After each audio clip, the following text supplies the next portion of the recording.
Today we wrap up our restoration, so there is no set of preaching. We preach with communion.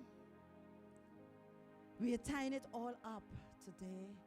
This is our last Sunday in August, and God had deemed the month of August Restoration Month, the 8th month of the year. 8 represents grace in the kingdom, grace to have a new beginning, grace to have a new beginning. 8, the number of new beginning. And we can't have the new beginning without the grace. And God wants to restore some things. And you know, I tell you the truth, I love Jesus. I woke up with that song in my heart, right? And so I said, okay, God, if you want that song in church at all today, because I'm not one of those people who every time God tell you something, you know it's for the church. Too many pastors are guilty of bringing on the church their own burden. God giving you something, you're bringing it to church. So I said, God, you know, and you're going to sing this song today. And I am saying to God, I know you give me that song because you know how much work I still have to do to get the school ready. But the song say, for your glory, I will do anything. So I've been singing this song in my heart all day, yes? So I was just amazed when Deacon Petra started to speak. I'm hearing the chords of the song. I had to go across and ask Lee, are you playing for your glory? He said, yes, it just popped into my head. But that was the confirmation that God wanted that song in the house. For his glory, church. Would you do anything? You alone could answer that, eh? Because talk is cheap, eh? Oh my God. Talk cheap. But would you lay down your life for his glory? Would you lay down your pride for his glory?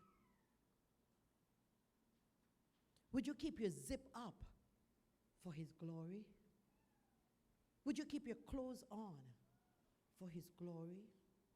No matter how the pressures of life come upon you, would you make your decision how you respond based for his glory?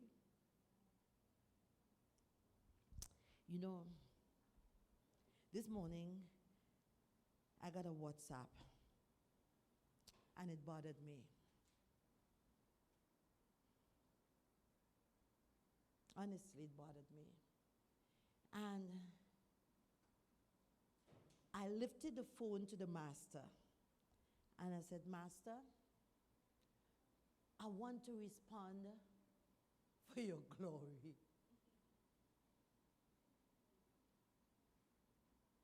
And I sat on my stool with the phone like this.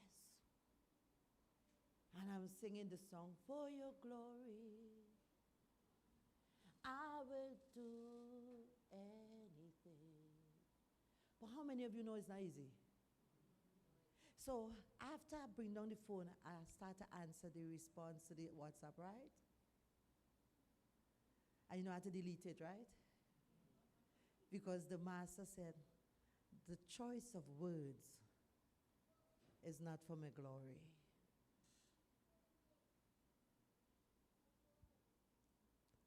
How many of you, before you respond to the WhatsApp,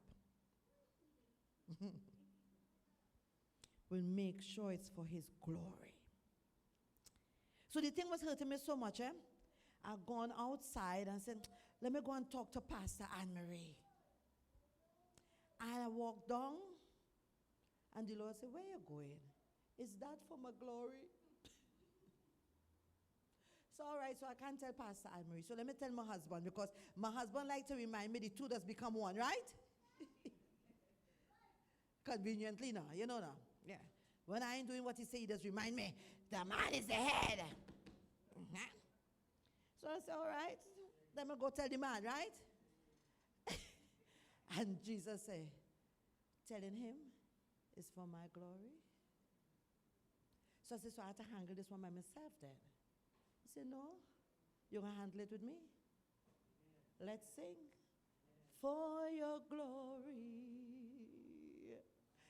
I will do anything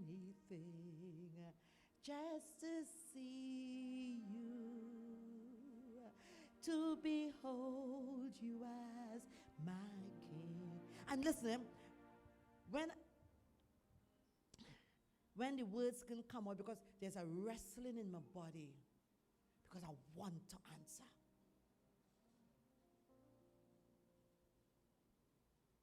So when I couldn't sing, he started to sing. He started to sing, you know. The Spirit of the Lord started to sing, Diann is from a glory. And the Holy Spirit just sang that song until I was strong enough to sing it again. Just let me tell you something.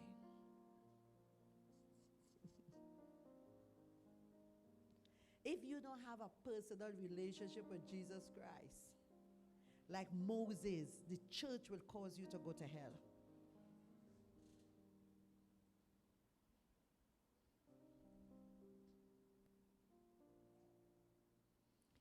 But our scripture for today is taken, and we're going to close this up. It's taken from our favorite scripture that we learn in Sunday school, John 3:16. And I want you to put it up if you have Amplify, any other version than King James. John 3:16. You see, we know it so well that we miss the power in it. But I stand here predominant to say that the scripture, for God so loved, my God, does God love? For God so greatly loved, let's read it together. For God so greatly loved and dearly prized the world that he even gave up his only begotten, unique Son, so that whoever, don't go too fast. I want you to stop at whoever. Now, many times we just use this scripture to tell sinners Jesus died for them. I want you to see another layer of it. Whoever there, mean the apostle like me this morning, the prophet, the teacher, all who are labeled, whoever believes you in church need this more than the man on the street. The devil don't go after them, you know, they're already his. But we who believe that whosoever believes in, trusts in, clings to, relies on. Trusting, clings to, relies on him. Shall not what? Shall not what? Perish. And remember, perish doesn't mean just go to hell. Perish means live a life of defeat, a life of anxiety, a life of worry, a life of pain. Because every day there is something to cause you pain. Every day. Whether it's a toothache, whether you hit your elbow and your whole hand gone dead, whether you go to work one day and they decide this is your last day and they didn't tell you. Every day there is a perishing. Every day there's a situation. Every day, this is called life. Not the abundant life that we learn about, but this is life. Life happens. So, him shall not perish, come to destruction, be lost, but have eternal, everlasting life. Last week, leave it up for me. Last week, I hope it's last week in this church. I teach Wednesday, I teach Tuesday, so I don't know which day it is. But I explained that every person on the face of the earth will have everlasting life. Those who are sinners will have everlasting life in hell. Those who belong to Jesus will have everlasting life in heaven. But every living person will live forever. The difference will be the location. Some will be up, some will be down. And we proved that when we went to the scripture and we looked at Lazarus and the rich man. Lazarus knew God, the rich man didn't. But both were alive after death. That they had a conversation. So the Bible proves to us that saint or sinner, all will live forever. The question is, where will they live? As God has announced to us a season of restoration, and we have journeyed through the restoring of our souls, the restoring of our finances, the restoring of our relationship, the restoring of our intimacy with God as the deer pants for the water brook. As we have gone through all the different restorative parts of the services for this month, God is showing us today his greatest restorative act was dying for us. The one that we belittle the most is the greatest in God's sight. Because when God made Adam in Genesis, he made Adam to be like him. And that's why Adam was made in God's image and God's likeness. And we all know that Adam fell from grace, he fell from in sin. And so Jesus, the second Adam, had to come and do some restorative work. Do you understand what I'm saying? He restored us through himself, for himself, to himself. I'll say that again. He came, he restored us through himself. He said, I looked for a man to stand in the gap, but I couldn't find any. So my own right hand produced the restoration. So Jesus came as the second Adam, restored us through himself, for himself, to himself. Because all the spiritual blessings that are ours are wrapped up in him, Christ Jesus. And if Jesus had not come, those blessings would have remained in heavenly places. We would be unable to access them because they are in Christ. So the greatest restoration took place on Calvary. And in that restoration had everything that needed to be restored. So if you were blind, as the old chorus said, I once was blind, but now I see, that took place at Calvary. Your sight was restored at Calvary. Your healing was restored at Calvary. Even your finances was restored at Calvary. Your relationship was restored. Everything that was broken in your life was restored at Calvary. So you say, Apostle, why I'm still broke? Well, let me tell you why you're still broke. Because you are living by your laws, not God's.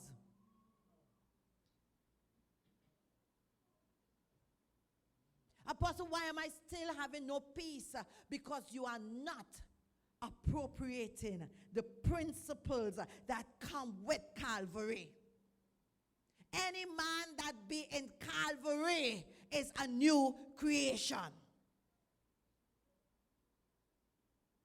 Because Christ and Calvary is synonymous. You can't have Christ and not have Calvary. So as we round up our restoration, and we're looking at the restoration of all the things that we have missed through our disobedience, through our neglect, through our rebelliousness, whatever. God is saying to us, all of that is wrapped up in Calvary. And that's why it was so fitting for God to say communion today. So that you would understand, you don't have to go looking for another process of how to be restored. It's all wrapped up in Calvary. For God so greatly loved and greatly dearly prized the world, of which you and I are a part, that he gave up his only unique begotten Son. Why? So that we can be restored.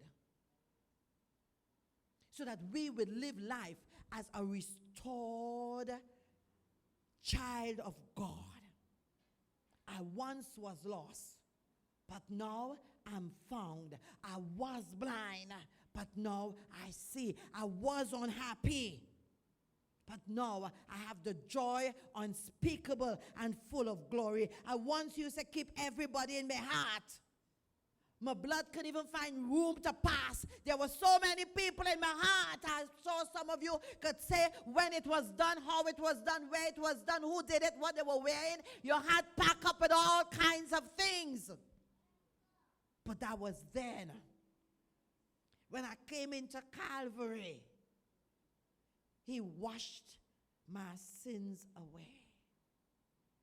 So I was filthy, but now I'm cleansed. I'm restored to wholeness only because of John 3:16.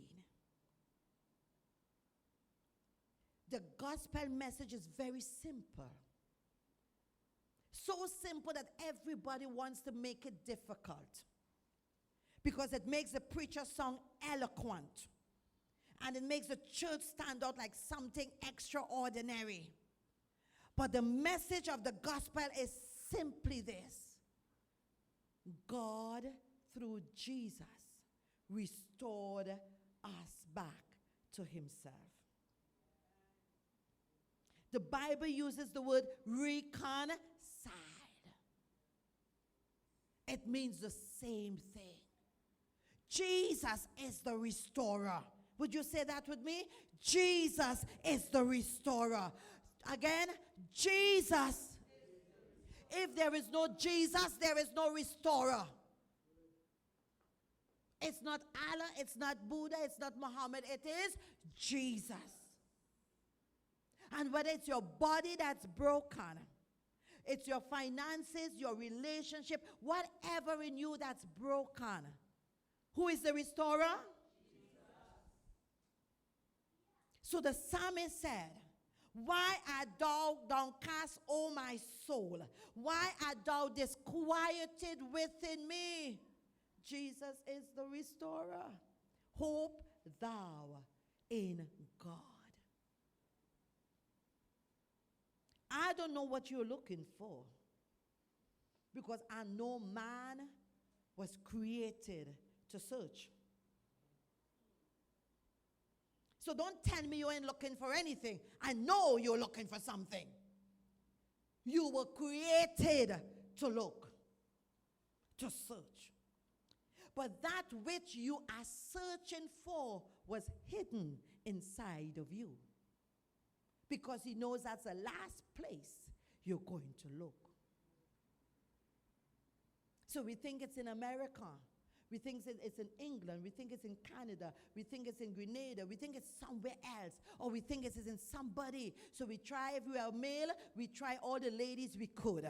And we still didn't find it. If we are female, we try all the gentlemen we could. Like the woman at the well. And we still didn't find it. What are you searching for? Don't tell me nothing. Because you were created to search.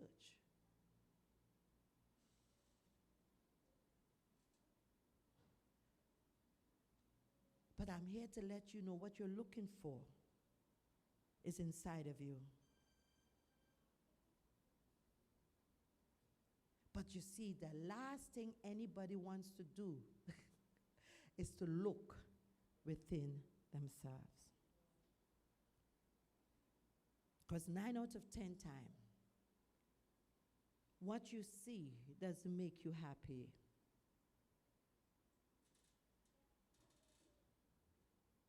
So it's easier to look outside because you can always say, I did this because you did that. In my journey this morning, God was showing me, not the writer of the text, the responder of the text. Because as my sister told me yesterday, reminded me, in a dialogue, 5% is on the other person, 95% is on you.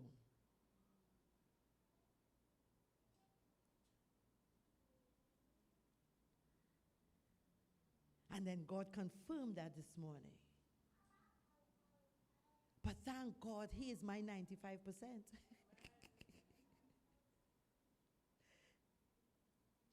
So that all is well.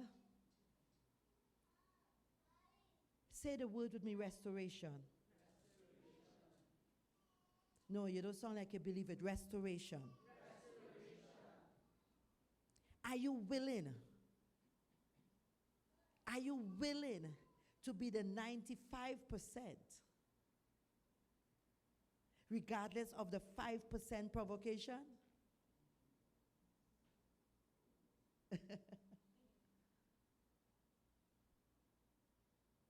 Are you willing to keep your soul restored? Are you willing to keep your relationship restored? Are you willing to keep your finances restored? Are you willing to keep your intimacy with God restored? Are you willing to keep your soul, your joy, your peace? What are you willing to do? God has declared restoration upon us. It doesn't mean the provocation ain't going to come. It doesn't mean you're going to have some days where you have no money. What it means is you are responsible for 95% of how you respond. Are you going to continue to rob God of His tithes and His offering? Because you don't have enough to pay your bills. So God has to wait. And while you're not giving God, you are coming to God. You know, I'm amazed how people come to the church but will not give to the church, right?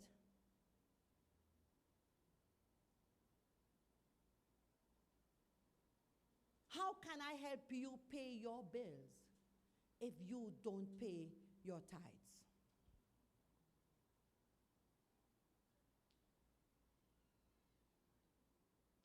How can we convene here?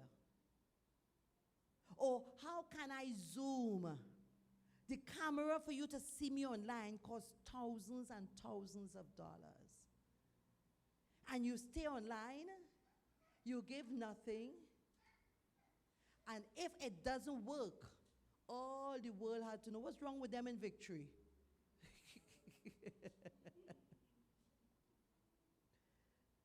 And yet we are saying, God, restore my finances. And He said, yes, I will. I restored it in Christ Jesus. But you're not playing by my rules. When was the last time you blessed the house of God with a just because? Not a building fund. Nothing. God, this is a just because I love you. You know, I have this way. I pay my light bill through my credit card. I have one of those credit cards that the more you use it, the more miles you get. So when I travel, I can travel first class. So I went to pay another bill, and I said, let me check and make sure the my bill is cleared. So I went to pay the bill for the school, and then I asked for the bill for the house. And I was owing $130 on it. So I said, please, clear it, clear it, clear it. And we cleared it, and the lady said, you're one of them who don't like to owe. I say, it's not that, you know. I just like to be on top of things. And I'm walking out of Tech in Curep, and I stood by the door. I said, wait. If I could give Tech $130, that ain't due till, I had to make sure I put more than that in church.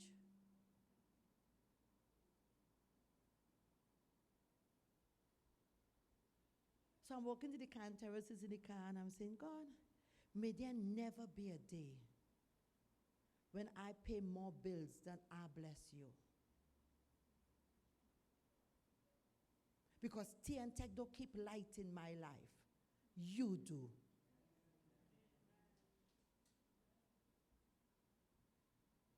But it's amen for apostle to do that. Do you ever think like that? Lord, may there never be a day that I buy more grocery than I bless you. Lord, may there never be a day that I buy 2 pairs of shoes and then give you. We don't think like that. We do everything, and if there is any remain, we bring it to church. And church better be grateful for the $5.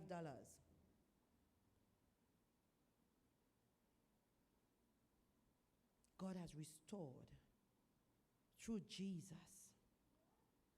And our understanding of that will position us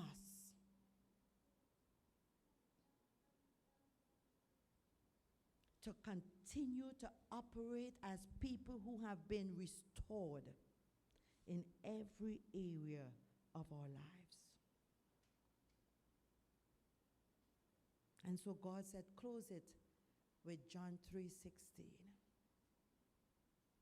There is nothing that anybody needs that was not given through Jesus Christ.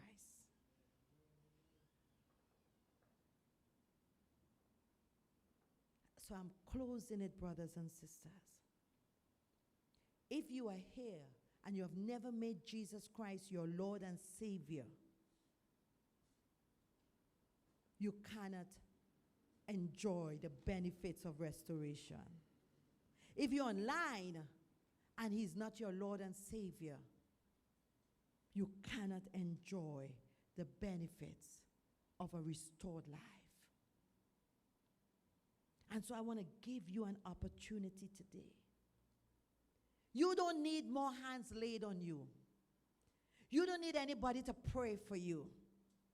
You need to accept Jesus Christ as your Lord and Savior.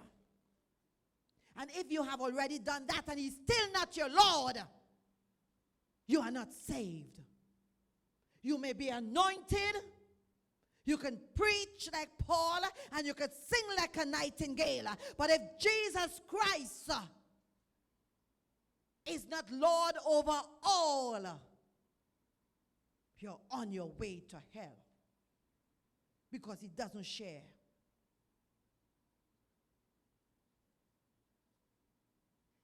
It's all to Jesus.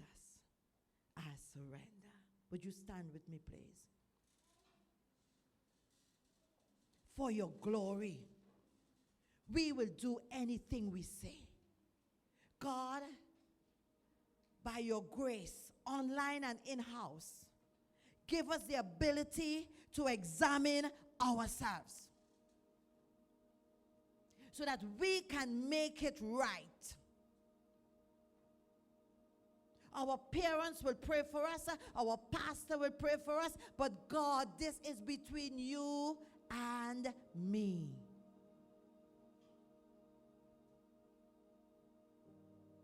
God, I can't want the blessings without the blesser. So I'm asking you to fix this and fix that, but I'm not asking you for you. Today, God, may everyone under the sound of my voice examine themselves so that they can be restored. Because you are the restorer. God, this body will go back to the grave. So as much as we are grateful for healing, and we are grateful for eyes, and we are grateful for this and grateful for that, God, we want to spend eternity with you. Today, God, hear our hearts cry. God, I'm desperately longing to be where you are. To come into your presence, Lord. I've traveled near and far. But God, for your glory. And Lord, the beauty about your glory is that it takes care of everything that concerns us. We don't have to be running hither and skither when we are in your presence, God. Favor follows us. Honor follows us, God. We grow in wisdom and in stature, in favor with God and with man. Help us today, Father. It is your heart that we live a restored life. You sent your only begotten Son.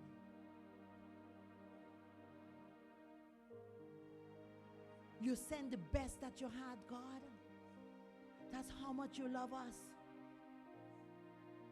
And how much you are asking us to cling to you, rely on you, trust you. And stop sitting on the fence. Stop serving two masters. We are denying ourselves the benefit of kingdom inheritance. Today, God, today as no other day, we don't want to go into the new month, Lord Jesus, with this thing hanging over our heads. God, we give you our lives.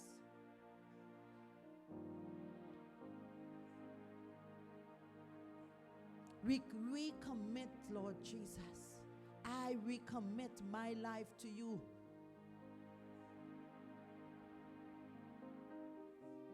Jesus.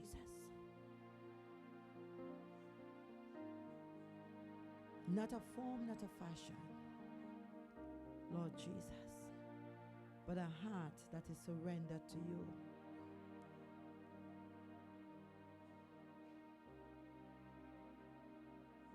You know us individually, and you know us collectively. May victory never be the same again.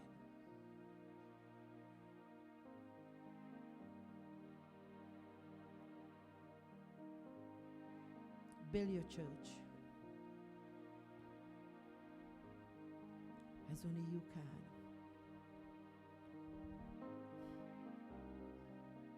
And we will not fail to say, all the glory must be to you, because you deserve it. Save to the uttermost. Restore to the uttermost. Have your way, Jesus. And by your grace, I promise to live by the book.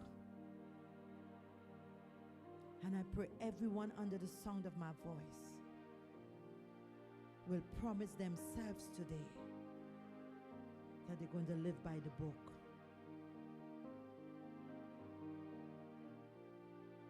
The Bible. The Bible. Your holy word to us. Thank you for restoration. Thank you for sending your son Jesus. Thank you for looking beyond our faults and seeing our need for a Savior. Oh God, thank you for mercy. Thank you for another opportunity. Thank you, Jesus. Thank you, God.